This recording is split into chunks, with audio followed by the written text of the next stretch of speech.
नमस्कार मित्रों। लघु कथा वाचन की रविवारीय श्रृंखला करने भी में आप सभी का हार्दिक स्वागत है।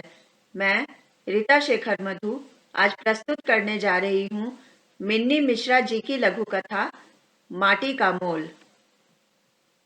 बाबा, इन दियों का सही भाव बताइए, मुझे बहुत सारे दिए खरीदने हैं।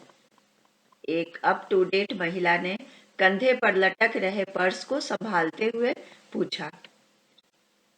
छोटा 100 का सैकड़ा, उससे बड़ा 200 का और सबसे बड़ा चौमुख 10 रुपए प्रति। बूढ़े दुकानदार ने सरलता से जवाब दिया। भाव सुनते ही अमीरी की रौ में वह तपाक से बोली, इस बार दिए आसमान चढ़कर बातें कर रहा है। पिछले साल 50 का सैकड़ा कोई पूछता नहीं था।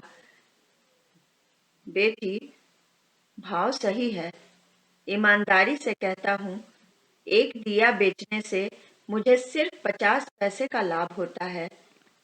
दिए के ढेर पर हाथ फेरते हुए बूढ़ा मायूस होकर बोला। इसी बीच एक सज्जन बड़ा सा थैला लेकर पहुंचे। भाव को लेकर वहां चल रहे वार्तालाप को गंभीरता से सुनकर उसने महिला से मुस्कुराते हुए कहा, मैडम जी, त्योहार में यदि भाव के चढ़ते उफान को देखना है तो प्लेन के टिकट पर गौर फरमाइए। खामखा आप दिए के भाव को लेकर इस गरीब के साथ।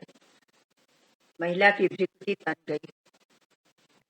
महिला के हाव भाव की परवाह किए बिना उसने बूढ़े से कहा, बाबा, आप सभी दिए मुझे दे दीजिए, अनाथालय ले जाऊंगा। प्रत्येक वर्ष मैं पत्नी के साथ वहीं जाकर दीपावली मनाता हूँ। वहां एक साथ सैकड़ों जोड़ी टिमटिमाती आंखों को देखकर मैं आनंद मगन हो जाता हूँ। विदेश में सेटल हो चुके अपने इकलौते बेटे की यादें हमें नहीं रुलाती। 1000 रुपए बूढ़े को थमाते हुए सज्जन सभी दियों को थैले में उठाकर आगे बढ़ गए। चेहरे पर कृतज्ञता का भाव लिए दुकानदार का हाथ आशीर्वाद की मुद्रा में ऊपर उठ गया और अप टू डेट महिला की आंखें नीचे बूढ़े की खाली पड़े टोकरी पर। लघु कथा यहीं पर समाप्त होती है। मिन्नी मिश्रा जी की यह लघु कथा सामाजिक सरोकार की कथा है। इस कथा के माध्यम से कई बातें उजागर हो रही। एक महिला जो अप टू डेट है, अर्थात सुखी संपन्न है, साधारण से दिए की कीमत के लिए मोल भाव कर रही, या उसकी संकीर्ण मानसिकता को दिखा रहा। दूसरी बात कुटीर उद्योग को लेकर है।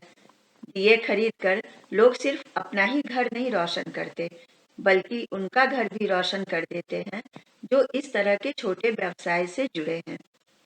तीसरी बात कि हवाई जहाज के बढ़ते मूल्यों को खुशी खुशी वहन करने वाले चंद सिक्के बचाते हुए अजीब से लगते हैं। सबसे प्रभावी बात यह है कि उन सज्जन ने सारे दिए खरीदकर एक साथ कितने ही सकारात्मक पहलुओं को जोड़ दिया। दिया वाले की खुशी, गृह उद्योग को बढ़ावा, अनाथालय के बच्चों की खुशी, स्वयं की खुशी के साथ दुकानदार का टोकरी भर आशीर्वाद भी। बहुत ही सुंदर एवं प्रेरक संदेश देती इस लघु कथा के लिए लेखिका को बहुत बहुत बधाई व लघु कथा पर समय देने के लिए आप सभी का आभार। मित्रों, यदि आपको यह चैनल पसंद आए तो लाइक और सब्सक्राइब अवश्य करें और दोस्तों को भी शेयर करना न भूलें। धन्यवाद।